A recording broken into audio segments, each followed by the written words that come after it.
there, I am Scott Sigler, author of Alive, and welcome to the final episode of this serialized audiobook. You've been here the whole way through, now you're ready for the final episode, and I hope you dig what's about to happen.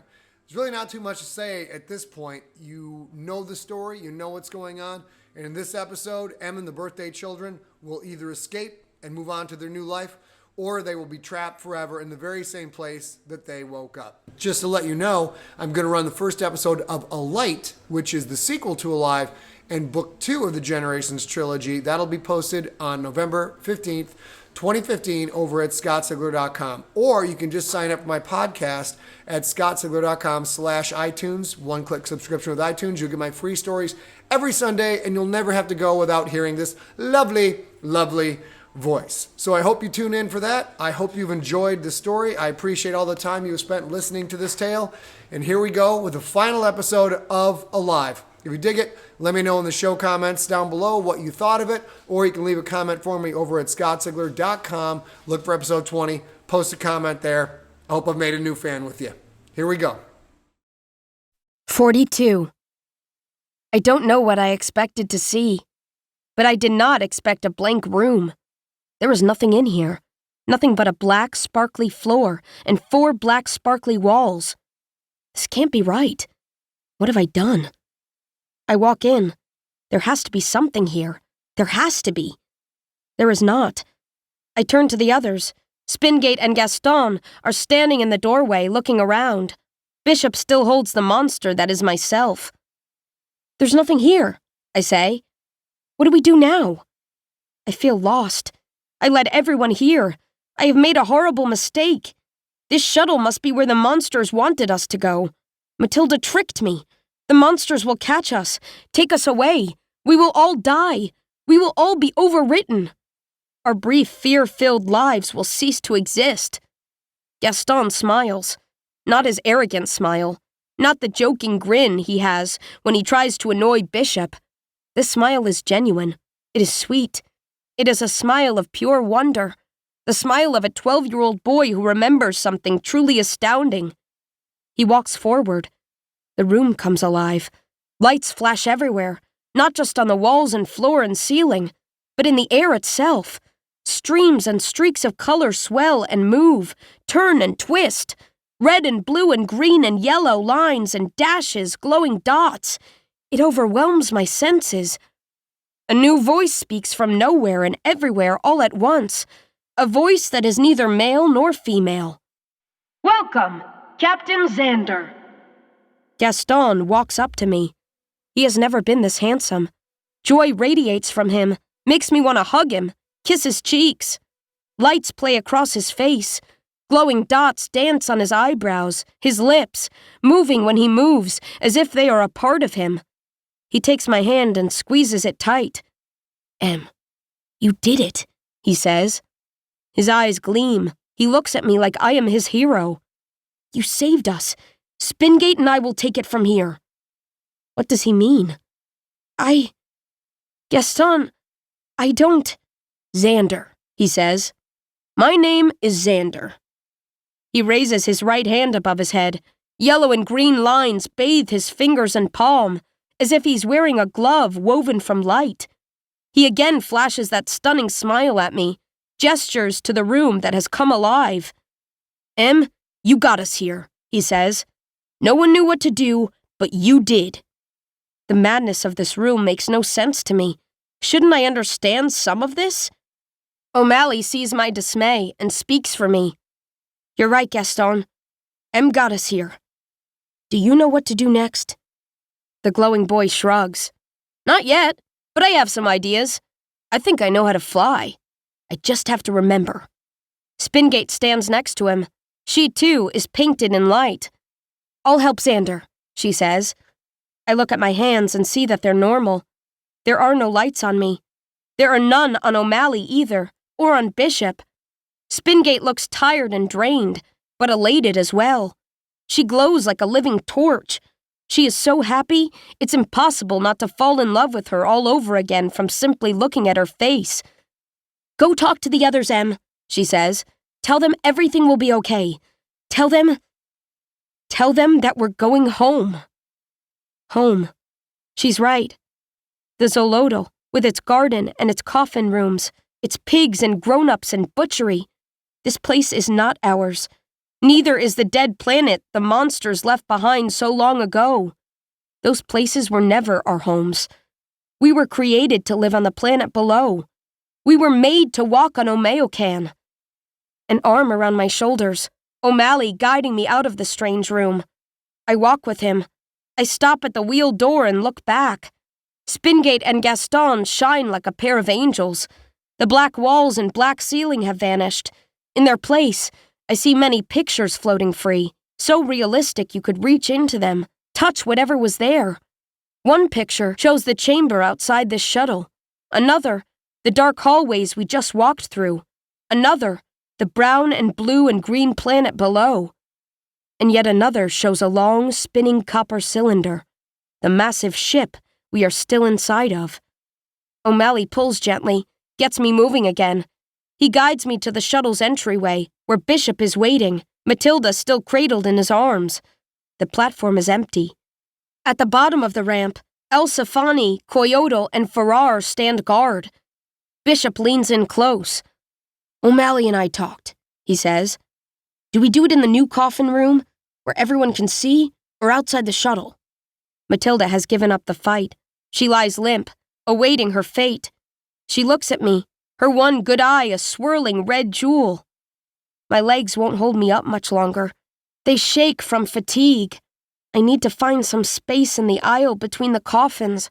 I need to lie down. I need to sleep. Wait. Bishop asked a question. Do we do it in the new coffin room? Do we do what exactly? He lifts Matilda slightly, answering my question by showing her to me anew. Gaston can fly the shuttle, he says. So we don't need her anymore.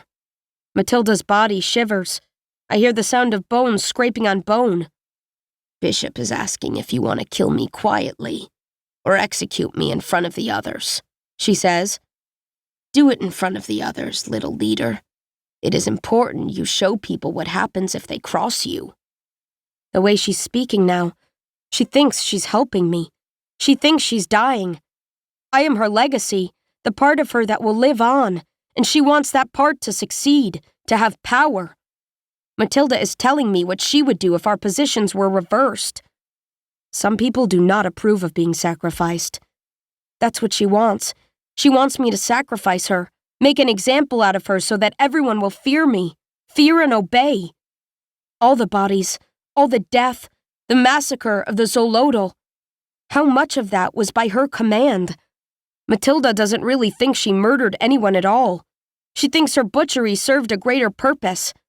If this woman is me, how did she become like this? Did something happen to her after her 12th birthday that turned her into an obscenity? She is an appalling creature that shouldn't be allowed to exist. If anyone deserves to die, it is Matilda. But if I give that order, will it end with her? Who might be next, and for what crimes? Matilda today for mass murder, and because she is a threat to us. If Aramovsky challenges my leadership again, does that make him a threat?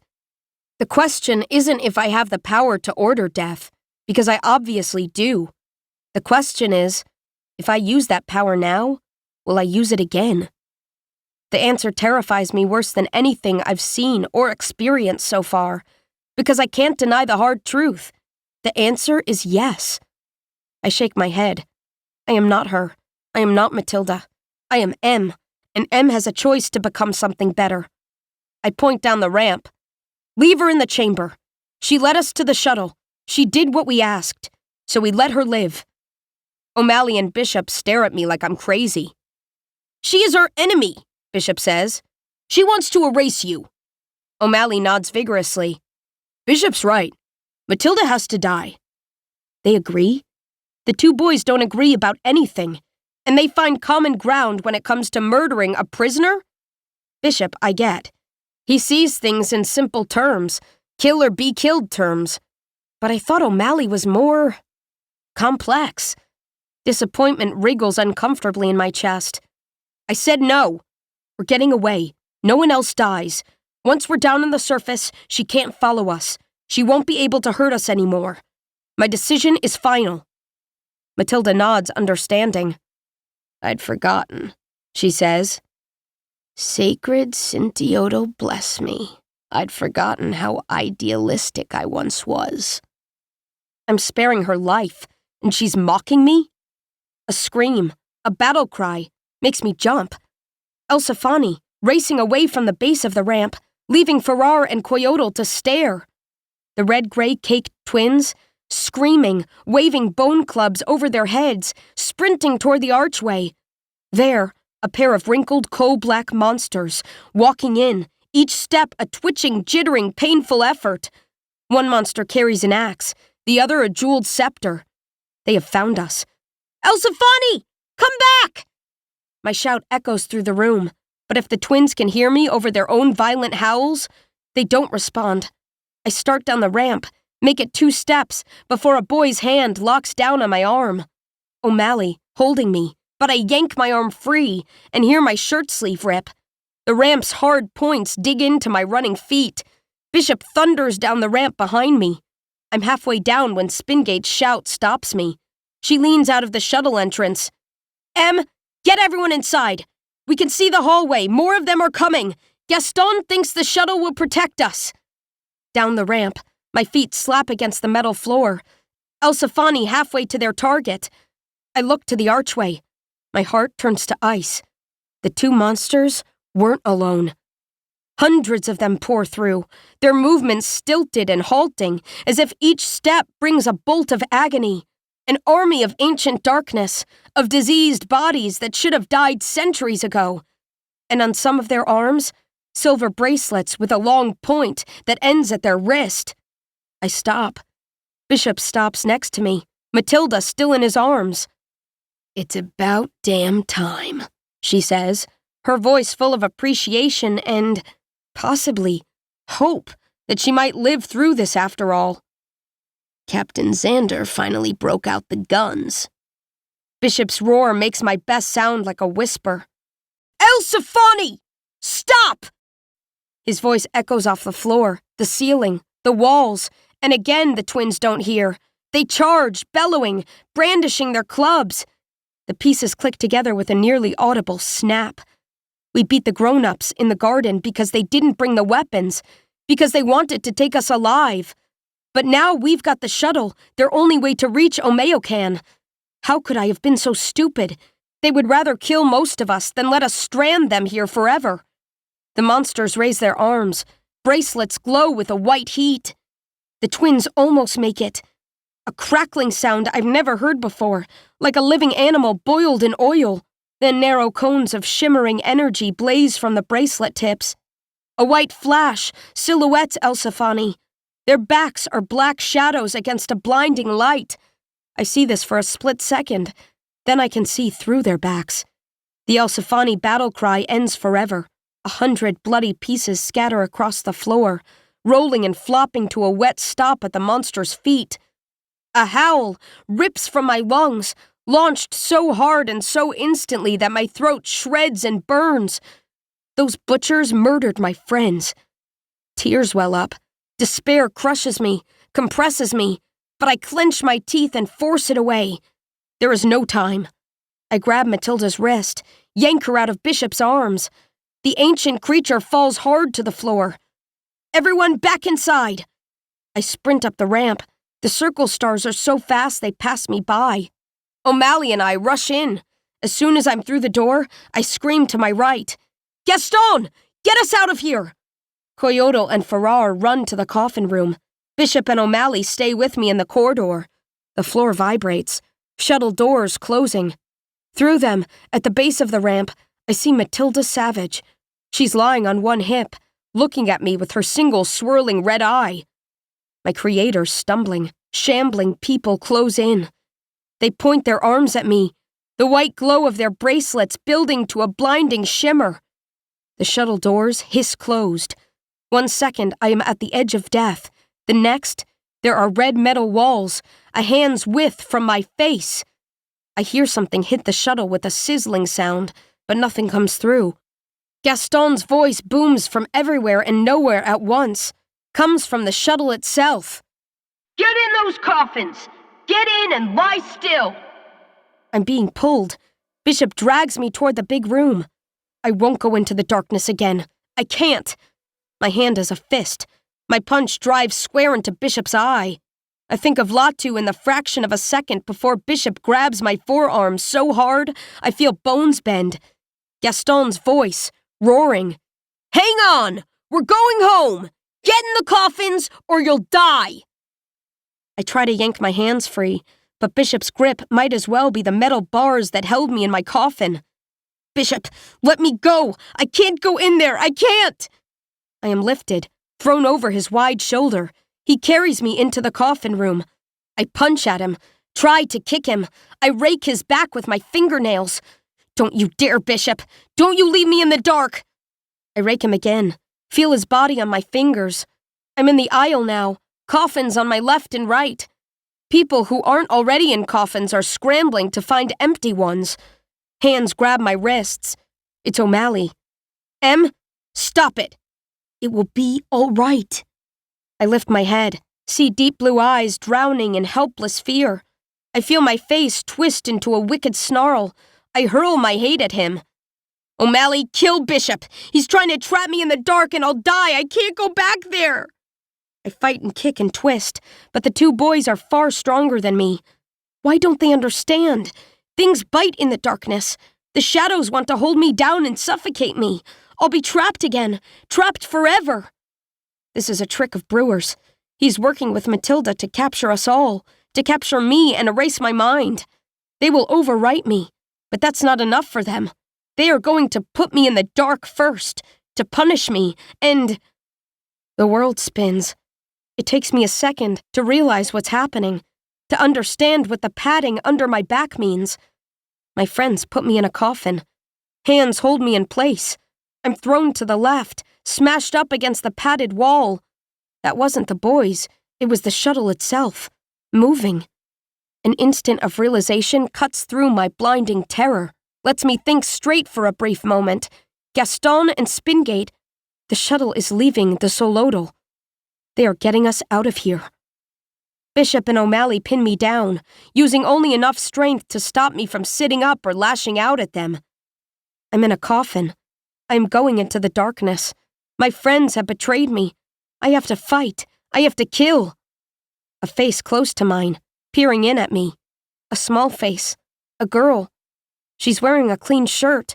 She has dark skin, jet black hair, dark eyes. There is a tooth circle on her forehead. It's Zubiri. Em, it's going to be okay, she says. Don't be afraid. She smiles. The girl is so calm. None of this frightens her. I am older than she is. Shouldn't I be the one comforting her? I can't be in here, I say to Zubiri, as if the tiny girl can overpower Bishop or give orders to O'Malley. I can't be in a coffin again. Tell them! I want my voice to sound angry, dangerous, and threatening, but what comes out is a pathetic whine. I'm not commanding anybody. I'm begging. Zubiri shakes her head. It's not a coffin, Em. It's a bed. You have to be in it right now. Do you know what G-forces are? I don't. I've never heard those words. I shake my head. It means that if you're not safely protected, you'll be thrown all over this cabin. Zubiri's voice is soothing. She isn't worried at all, not even a little bit. When this shuttle flies, Em, if you're not safe inside the coffin, you will probably die. She wants to help me. But to let her help me, I have to stay in this nightmare box. I look at Bishop. Be still, Em, he says. It will be all right. I look at O'Malley. You're safe, he says. You got us out. Now lie back so we can leave. I don't want you to die up here when we're so close to Omeocan. Omeocan. We're going down to the planet. That's what we were made for. The world lurches again, so violently that O'Malley, Bishop, and Zubiri tumble away, fall over and slide into other coffins. For a moment, no one is holding me down. I could run, but I do not. If I don't stay here, in this coffin, they will try to catch me. If Zubiri is right, the boys could die trying to keep me safe. Better I go mad in the darkness than see any harm come to Bishop and O'Malley. I close my eyes and force myself to stay still. The coffin's padded sides press in on me. My neck tingles, waiting for the needle sting that I know is moments away. This time, it won't be clogged. The poison will give me a fever cleaver, and I will die, burning and screaming. But I remain still. Gaston's voice rips the air. Last warning, people! We're leaving! I hear O'Malley scramble into the coffin on my right. Bishop lunges into the one on my left. On either side of me, a boy's hand reaches over the coffin's edge. My fingers seek out theirs. They intertwine. O'Malley holds my right hand. His skin is warm and soft. Bishop holds my left. His hands are rough and blistered. He squeezes so tight it hurts, but I don't mind. It makes me feel protected. I hear something. Lift my head to see. A lid is sliding up from the foot of the coffin, slowly sealing me in. It moves past my knees, my thighs, my hips. I let go of both boys. I rest my hands on my chest, left over right. The lid slides over my face. All is dark. There is a click, then a hiss. The coffin presses into my sides, my back, my chest, and my face. A scream builds up inside me, unstoppable, the product of my body's instant and futile need to move, to fight my way free. Then I smell something odd. Almost instantly, my body starts to relax. The world shifts again. No, not the world. The shuttle. I feel a hard pull to the right, then left, then up. If the coffin wasn't pressed tight against me, I would sail through the room, smash so hard against a wall or a door or the ceiling that my bones would shatter. Zubiri was right. The coffins once promised death. Now, they are life itself. The pulling sensation eases. Then, it's gone. We are floating. My eyes droop. That smell. It's nice. I'm not stressed anymore. I'm tired. So very tired. I blink, or try to, but once I close my eyes, they won't open again. There's a moment before sleep takes me, a moment where the events of my impossibly short life play back in my head. We saw so many horrors. I killed Yang. We lost Latu. We lost Bello. We lost Elsafani. Tears flow from my dead friends. There is nothing I can do now. No reason to battle against the waves of despair coursing through me. They are dead, and I will never see them again. But despite our losses, our tragic and stupid losses at the hands of creatures who should not exist, I know my friends didn't die for nothing. I am proud of them all, and the survivors as well, because together, we won. We woke up in a prison. We were made to be erased. The grown-ups said we were property. They said we weren't people. We showed them they were wrong. The grown-ups, or monsters, or cherished, or whatever they are, don't care about us. They don't care what we believe in, what we stand for. They don't care what we like, or who we love, or what we think. They just want copies of themselves. They would kill the children so they could live forever. We were made to be like them. But we've earned a different path. They can't follow us. We can be whoever we want to be. We can make a new future now. If we make mistakes, at least those mistakes will be ours. As the darkness within my head swells to match the darkness without, one last thought fills me with peace before I drift away. We are the birthday children. We are on our way to Omeocan. We fly.